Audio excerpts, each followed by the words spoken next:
Gautam neuro care brain stroke migraine fits brain and spine surgeries కి best neuro surgeon. నమస్తే, నేను Keshav. Welcome to Suman TV.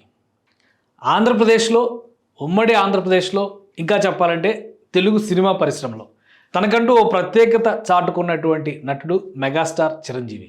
కేవలం నటుడిగానే కాదు, తన సేవాభావంతో తన పరిధిని మరింత విస్తారం చేసుకుని దేశవ్యాప్తంగా గుర్తింపు పొందినటువంటి కథానాయకుడు.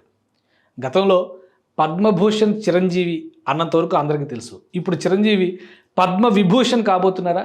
దేశంలోనే అత్యున్నత 2వ పౌర పురస్కారం అయినటువంటి పద్మ విభూషణ్ని చిరంజీవి అందుకోబోతున్నారా?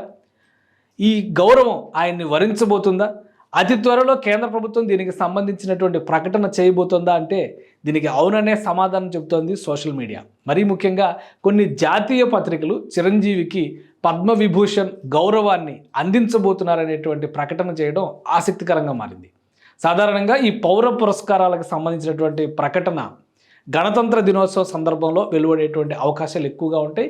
ఈ నేపథ్యంలో జనవరి 26వ తేదీన దీనికి సంబంధించినటువంటి ప్రకటన వెలువడే అవకాశం ఉందని జాతీయ మీడియా కోడైకూస్తుంది.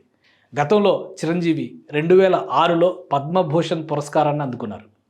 అప్పటి నుంచి కూడా ఆయన తన సేవా కార్యక్రమాలని కొనసాగిస్తూనే ఉన్నారు. అలానే సినిమా రంగంలోనూ రాణిస్తూనే ఉన్నారు. ఇటీవలే మనం చూసాం వాల్తేరు వీరయ్య లాంటి గ్రాండ్ హిట్ అయింది. ప్రస్తుతం విశ్వంభర అనే సినిమాని తీసుకొచ్చేటువంటి పనిలో 156వ చిత్రంగా తన సినిమాని ప్రేక్షకుల ముందుకు తీసుకొచ్చేటువంటి బిజీలో చిరంజీవి గారు ఉన్నారు. అయితే చిరంజీవికి పద్మవిభూషణ్ వరించనుందనేటువంటి మాట మాత్రం ఆయన ఫ్యాన్స్ని అలరింపచేస్తోంది. ఈ ప్రకటన నిజమైతే ఎప్పుడెప్పుడు సంబరాలు చేద్దామనేటువంటి ఆనందంలో ఫ్యాన్స్ ఎదురు చూస్తున్నటువంటి పరిస్థితి. వాస్తవానికి చిరంజీవికి పద్మవిభూషణ్ ఇచ్చేందుకు అవకాశాలు ఏంటి, ఎంతవరకు ఛాన్సెస్ ఉన్నాయనేటువంటి అంశాలు ఒక్కసారి మనం పరిశీలించేటువంటి ప్రయత్నం చేద్దాం. గతంలో 2006లో చిరంజీవి దక్కించుకున్నటువంటి 3వ అత్యున్నత పురస్కారం పద్మభూషణ్. 2006లో ఆయన అప్పటి రాష్ట్రపతి అబ్దుల్ కలాం చేతుల మీదుగా ఆ పురస్కారాన్ని అందుకున్నారు. మళ్ళీ ఇప్పుడు ఇన్ని రోజుల తర్వాత, అంటే ఆల్మోస్ట్ 18 సంవత్సరాల తర్వాత మళ్ళీ ఆయన మరొక అత్యున్నతమైనటువంటి గౌరవాన్ని దక్కించుకోబోతున్నారంటే ఈ మధ్యకాలంలో, అంటే రాజకీయాలకు విరామం ప్రకటించిన తర్వాత ఆయన అనేక సినిమా కార్యక్రమాల్లో పాల్గొంటూ ఉన్నారు. దేశ విదేశాల్లో జరిగినటువంటి వేడుకల్లో కూడా ఆయన పాల్పంచుకున్నారు. అలానే తనకంటూ ఒక ప్రత్యేకత కేంద్ర మంత్రిగా చాటుకునేటువంటి ప్రయత్నం చేశారు చిరంజీవి గారు. మరోవైపు ఆ తర్వాత సినిమాల్లోకి వచ్చినటువంటి పరిస్థితి. వీటితో పాటు సినిమా రంగంలో ఈ మధ్యకాలంలో ఆఫ్టర్ కమ్బ్యాక్, అంటే ఖైదీ నంబర్ 150 తర్వాత చిరంజీవి చేసినటువంటి సినిమాలు జాతీయ స్థాయిలో కూడా ఆకట్టుకున్నటువంటి పరిస్థితి ఉంది. ముఖ్యంగా ఉయ్యాలవాడ నరసింహారెడ్డి బయోగ్రఫీతో చేసినటువంటి సైరా సినిమా పాన్ ఇండియా మూవీగా తీసుకొచ్చేటువంటి ప్రయత్నం చిరంజీవి గారు చేశారు. ఇటీవల కాలంలో ఈ సినిమాలపైన ఆసక్తితో పాటు ఆయన చేస్తున్నటువంటి ప్రయోగాలపైన కూడా ఆసక్తి ఉంది. అయితే ఇటీవల కాలంలో కరోనా వచ్చిన తర్వాత, కరోనా సృష్టించినటువంటి విధ్వంసం నేపథ్యంలో చిరంజీవి తన సేవా కార్యక్రమాలను మరింతగా విస్తరించారు. ఈ క్రమంలోనే కొన్ని ఆక్సిజన్ ప్లాంట్లు, అదేవిధంగా ముఖ్యంగా అంబులెన్స్ సర్వీసెస్ వంటివి చిరంజీవి ప్రారంభించడం, వీటిపైన దేశవ్యాప్తంగా కూడా చర్చ జరిగింది. కేవలం బ్లడ్ బ్యాంక్ ద్వారా సేవలు అందించడమే కాకుండా ఆ తర్వాత వివిధ రూపాల్లో తన సేవా కార్యక్రమాలను విస్తారం చేయడమే చిరంజీవి కలిసి వచ్చిందనేటువంటి మాటని జాతీయ మీడియా చెబుతున్నటువంటి పరిస్థితి. ఈ క్రమంలోనే ఆయనకి పద్మభూషణ్ పురస్కారం ఇచ్చేటువంటి అవకాశం ఉంది అనేటువంటి ప్రచారం విస్తృతంగా జరుగుతుంది.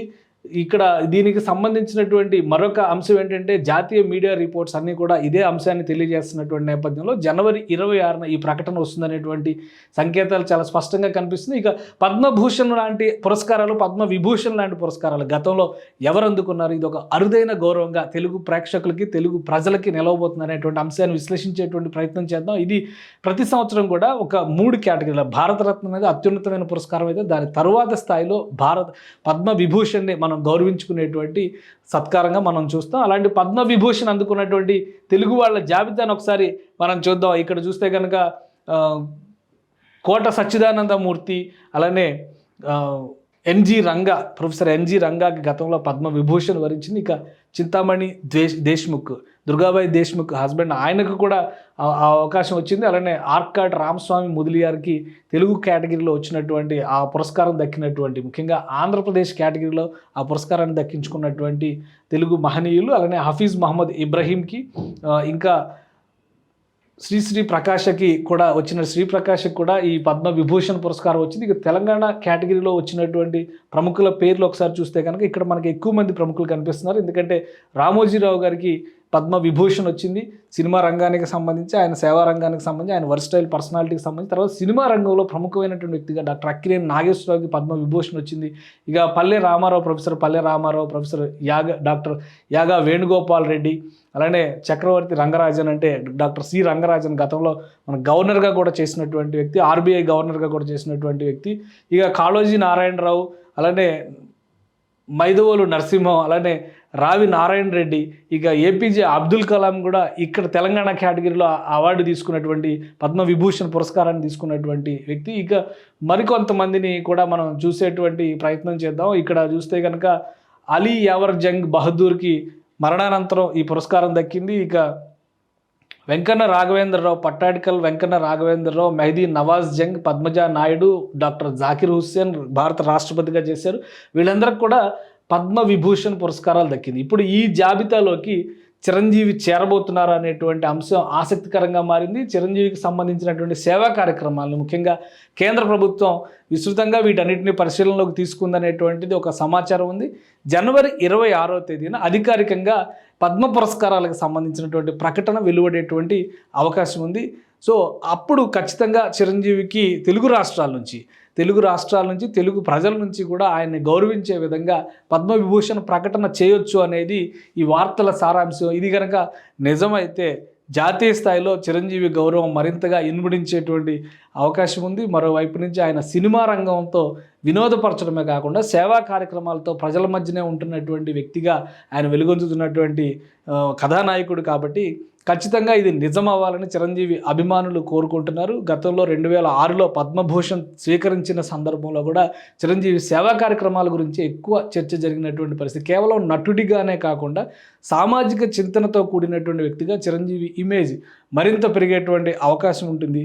అది కూడా 2వ అత్యున్నత పురస్కారం దేశంలోనే ఆయన గౌరవించుకునేటువంటి పద్మవిభూషణ్ ఆయన వరించాలని అభిమానులు, ఆయన్ని ఇప్పటికీ అభిమానిస్తున్నటువంటి, రాజకీయంగా కూడా ఆయన్ని అభిమానిస్తున్నటువంటి అనేక వర్గాల ప్రజలు ఉన్నారు. కాబట్టి తెలుగు రాష్ట్రాల్లో ఖచ్చితంగా ఇది సమయోచితమైన నిర్ణయం అయ్యే అవకాశం ఉందనేటువంటి అభిప్రాయం కనిపిస్తుంది. మరోవైపు గతంలో కూడా కేంద్ర ప్రభుత్వం ఆయన కేంద్ర పర్యాటక శాఖ మంత్రిగా పనిచేసినటువంటి అంశాన్ని గుర్తు చేసుకుంటూ గతంలో కూడా అల్లూరి సీతారామరాజు విగ్రహానికి సంబంధించిన విగ్రహావిష్కరణ కార్యక్రమం కేంద్ర ప్రభుత్వ పర్యాటక శాఖ నిర్వహించేటువంటి క్రమంలో అధికారికంగా చిరంజీవిని ఆహ్వానించడం ద్వారా ఆయనకి ఇస్తున్నటువంటి గౌరవాన్ని ప్రజల ముందర తెలియజెప్పేటువంటి ప్రయత్నం కేంద్ర ప్రభుత్వం తెలియజేసింది.